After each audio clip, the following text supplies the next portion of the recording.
Tidak usah omong. Saya lihat yang ini nih muka masalah semua. Iya, masalah ialah kesenjangan antara harapan dan kenyataan. Harapan menikah umur 28. Sekarang sudah 36. Masalah itu tidak. Harapan menikah dengan dia. Ternyata dia nikah dengan kita pun teman. Masalah itu tidak. Ya? Tapi kalau ada masalah begitu tanya, apa yang saya imani? Amin kok. Ini orang punya orang tua mati kok, orang ada sedih, dia datang bilang, Pak Pendeta saya satu lagu sebelum firman, saya satu lagu. Terus dia mulai menyanyi. Di dalam doamu kau sebut nama. Itu separuh semula. Terus di interlude-nya dong suruh anak kecil satu baca puisi dengan judul Ditinggal Ayah. Menurut saudara orang sedih kok tidak? Habis menyanyi baru dia bilang semua menangis. Bangga kalau bikin orang menangis. Orang kalau sudah kedinginan karena kehujanan, jangan celup tambah dia di kolam. Di sini ada yang orang susah dia datang bikin tambah sedih lah, ya ada. Ada di sini. Laki-laki kok perempuan. Laki-laki kok perempuan. Nah dia pakai baju warna biru.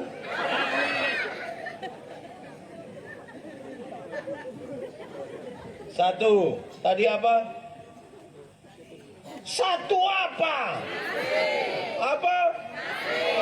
Dua. Tiga. Apa? Saya mau tanya saudara. Di sini penuh damai sejahtera. Aha. Saya mau kasih tahu saudara, damai sejahtera ialah segala sesuatu yang mendatangkan kebaikan bagi umat manusia. Itu namanya damai. Nah, segala sesuatu yang mendatangkan kebaikan bagi umat manusia yang disebut damai sejahtera itu tidak semuanya enak. Betul kok tidak? Tidak semuanya enak. Saya pakai contoh saja. Saudara pernah sakit gigi? Pernah rasa sakit gigi? Dia sakit kok tidak sakit. Pokok namanya sakit gigi. Itu orang yang cipta dan menyanyi itu lagu yang bilang lebih baik sakit gigi daripada sakit hati. Itu karena dia belum pernah rasa. Dia belum pernah. Sakit gigi itu Bapak, kita pakai kepala taruh di bawah, kaki di atas lah. Malam tidak bisa tidur, terputar. Orang menyanyi di ruang sebelah kita yang tersinggung di sini. Sakit gigi itu sakit hati lah, sakit semua. Betul Nah, saya mau tanya. Siapa yang waktu dia sakit gigi, dia putar ame air gula manis tinggi, terus dia kumur-kumur. Disabu bisa begitu.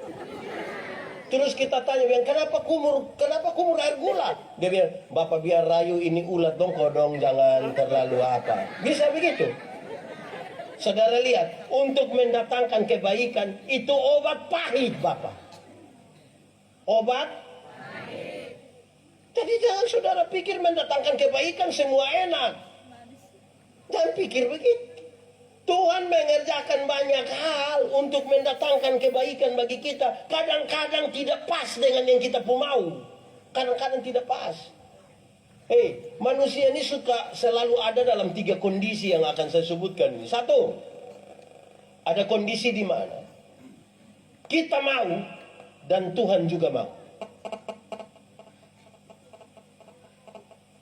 Nah, itu bunyi di. Saya mau tanya saudara sekarang.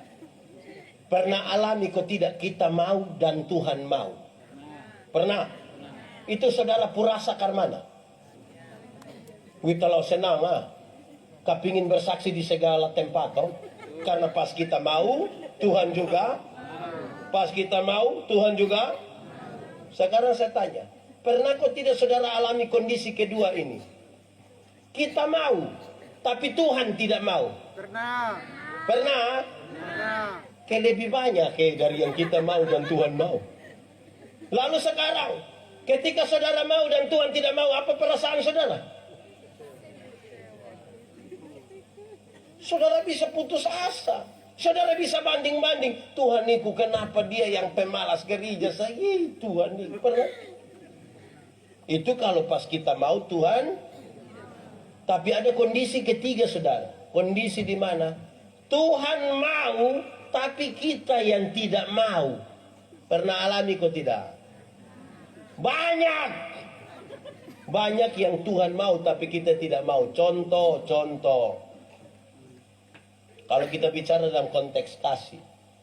Kan Tuhan tidak mau kalau kita saudara dan saudara bertengkar, berkelahi toh. Betul kok tidak? Terus tiba-tiba ada masalah. Ada masalah kan Tuhan pun mau kita mengampuni. Tuhan bilang, ampuni dia. Banyak orang tidak mau. Banyak orang merasa, aduh, saya mau ampuni dia, setiap kali ingat ame itu. Tuhan suruh kita, tapi kita tidak pernah alami. Banyak. Itu perasaan saudara bagaimana? Kalau Tuhan mau dan saudara tidak mau. Mengampuni itu dua paket. Satu paket dengan dua hal. Mengampuni itu satu paket dengan apa ya? Pengampunan itu satu paket dengan pendamaian. Ada orang mau mengampuni tapi tidak mau berdamai. Ada yang mau berdamai tapi tidak mau mengampuni. Saya kasih contoh saja. Yang mau mengampuni tapi tidak mau berdamai itu dia selalu bilang begini, Pak Pendeta, untuk marah saya tidak marah. Untuk marah saya tidak marah. Kau mau marah bikin apa? Kita sutua-tua begini. Kalau dia mau datang juru mata buka. Tapi untuk saya yang maaf sama maaf. Pernah alami begitu kok? Pernah. Itu mau mengampuni tapi tidak mau berdamai. Ada yang terbalik. Mau berdamai tapi tidak mau. Contoh, itu banyak terjadi di anak-anak. Jadi kalau ada dia pun bapak yang bikin begitu, berarti dia pun bapak itu kayak anak-anak. Anak-anak kecil ini, kalau main kelereng kau bertengkar, berkelahi, don subah marah dia pun bapak bilang, damai. Ini yang kau pun saudara. Ayo damai. Itu dia pun cara serontangan itu lain. Tangan pi muka, kepala pi. Cium. Ini yang kau sudah cium. Oh itu dia pun cium itu. Mau berdamai, tapi tidak mau. Pernah terjadi di Sabu kok tidak yang begitu? Di Liai ada kok tidak? Dia majelis atau jemaah? Dua-dua. Jadi banyak kali orang yang tidak penuh dengan damai sejahtera itu dia bikin pencitraan saja. Jadi kelihatan ada baik-baik, kelihatan ada damai-damai, kelihatan ada enak-enak, padahal tidak.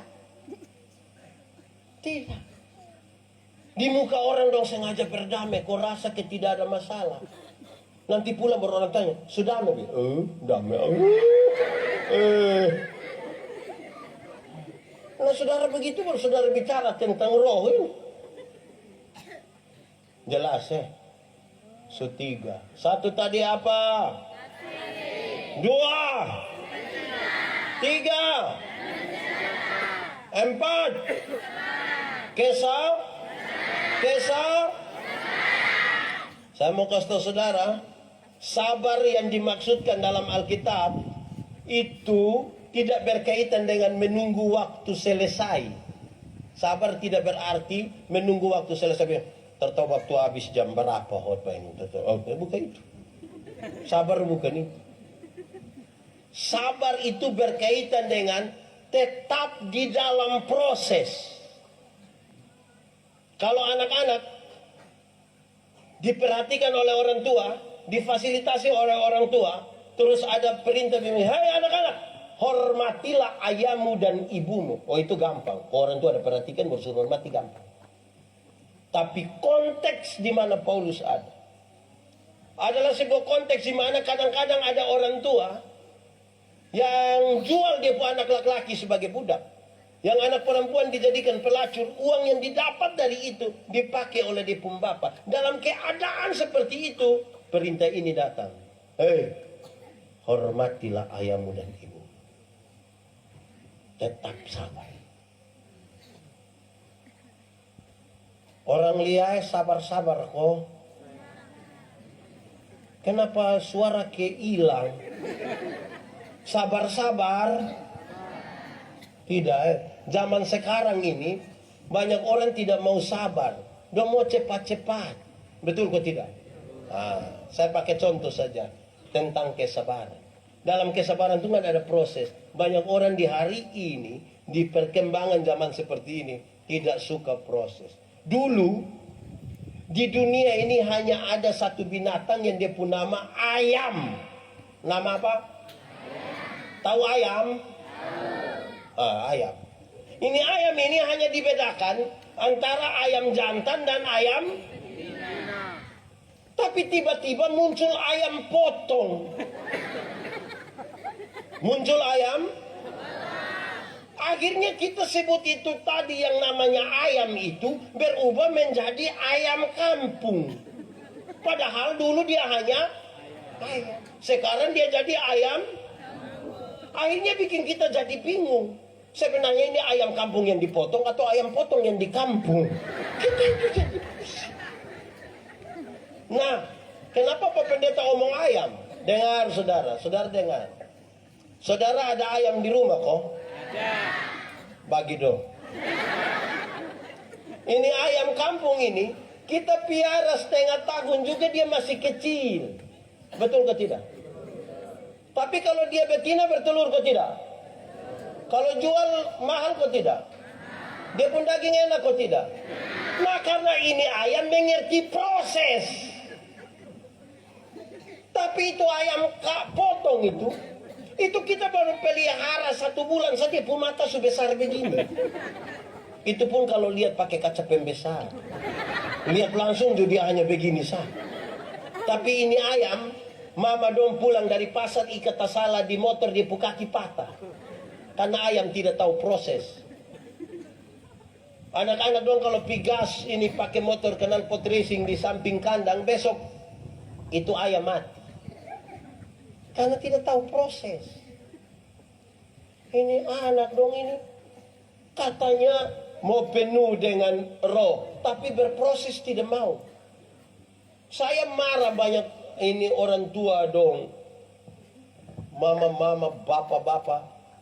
Dong di pasar. Dong bawa telur ayam kampung. Tahu telur ayam kampung? Dong bawa di pasar dong jual 1